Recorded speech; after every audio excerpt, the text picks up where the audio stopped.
Bobby Torres of Frightbox recording here to talk a little bit about low-end management. Now, low-end is something that we all struggle with, and I constantly have people asking me how to achieve a more crisp and polished production with a tight low end, a clear low end, a low end that's, not muddy. And to be honest, it's actually a lot more straightforward than most people tend to think. So I decided to put together this quick and straight to the point video that showcases my main technique for achieving, a nice crisp and solid and clear low end. So I have a mix here for a project that I literally just wrapped up for a client this week. It's a super heavy, modern style metal production. And it's the perfect example to showcase how I achieve a crisp low end, considering just how much is going on in the mix.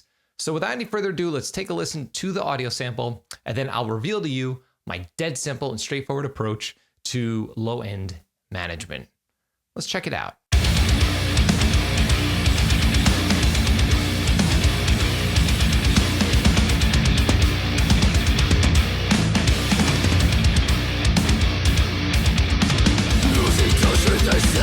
So as you can hear, super heavy, super dense, and as you can see, I have a million tracks in this production. I did not record this. My good friend Ben Karras recorded the drums out of my studio, and the band actually self-recorded the rest of the tracks, and I mixed and mastered it. So there's a lot going on, a lot of synth layers, just a lot of different elements in this production. But the key takeaway and the main technique that you're going to want to kind of master, and the mindset that you're going to want to work into your subconscious while you mix, is this idea that not everything can live in the super duper low end of your mix. And generally anything below roughly around 100 hertz, there's not a whole lot going on that could fit down there except for your kick drum, your bass guitar, and your rhythm guitars, as far as instruments that are, happening consistently throughout the mix. I don't count toms because toms, if you think about it, are not being hit all of the time. I'm not counting 808s in a metal production because they might, happen here or there just to accent a certain part. But the instruments that are the main foundation of your mix are going to be your kick, bass, and rhythm guitars. So the question is, how do you EQ these to make these all work together? Well, I'm happy to report that the technique that I use could not be simpler. Let's look at the EQ on my kick drum here. So here's my kick drum. As you can see, everything is rolled off below 45 hertz.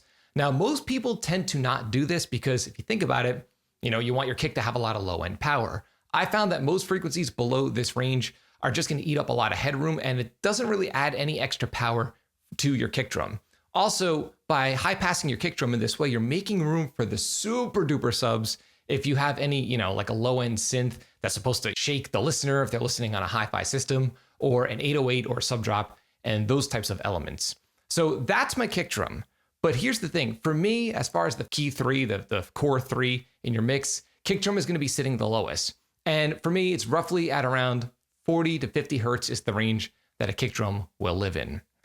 Up next is our bass guitar, and here is my bass guitar submix. And let's look where that is high passed. My bass guitar is high passed at 60 hertz. So if you think about it, I kind of think of it as a layered cake. My kick drum is sitting between 40-ish to 60 hertz. That's the low frequency range where that's dominating. And then my bass guitar is dominating at around 60 hertz. So layer number 2 in my cake is going to be bass guitar. So we have kick and bass guitar. After bass guitar, it's going to be our rhythm guitars.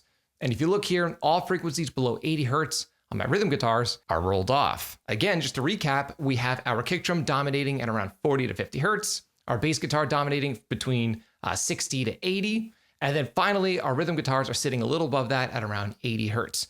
Now remember, you might not think that the range between 60 hertz and 80 hertz should make that much of a difference, but we're talking low frequencies, and low frequencies produce much more energy in a mix than mid-range and higher frequencies. So that's my approach here. And again, because of this, my low end is nice and solid and crisp, and you could, feel everything. Everything is hitting hard, but nothing is really conflicting in the low end department. Let's listen to the mix once more.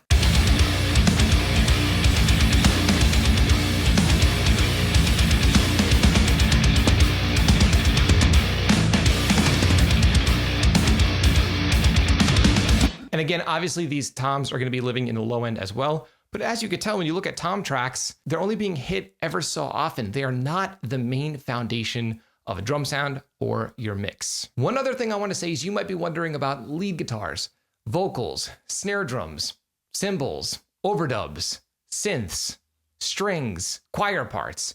Here's the thing. For me, most of those instruments and most of those types of tracks are going to be living at around 100 hertz and above. And because of that, you could fit more of them within your mix without them conflicting as much. So a way to put it simply is the lower the frequency, the less you could have in that area without things starting to conflict. Again, think of it as a layered cake. Kick, bass, and then finally rhythm guitars. Now, some people prefer to have their bass below their kick, so it would be bass, kick, and then guitars. For me, I like my kick to have a lot of power and I like it driving my mixes and my productions. So I like to have kick sitting right below the bass and the bass is still plenty low and plenty fat sitting at that 60 hertz-ish range. So hopefully you found this video helpful and please let me know, do you approach your low end in this way? Or do you maybe approach your low end in another way? Maybe you have your bass sitting below your kick. Maybe you have your guitar sitting below your bass. Let me know by leaving a comment in the comment section below. I'd love to hear your opinion. If you found this video helpful, like, comment, subscribe, and share. And do not forget to click the little bell icon so you can be notified every time I upload one of our weekly videos on all things rock production. If you're interested in some Brightbox swag, I've got t-shirts, mugs, and a ton of other cool stuff on the way. There's a link below to the Brightbox merch store in this video's description. Now, if you're interested in checking out more of my starting points as far as EQ is concerned, you can download my quick EQ guide for absolutely free. The guide contains my starting points as far as EQ is concerned for all of the main instruments within a heavy production. Again, you can download it below. It's absolutely free. Until next time, happy mixing.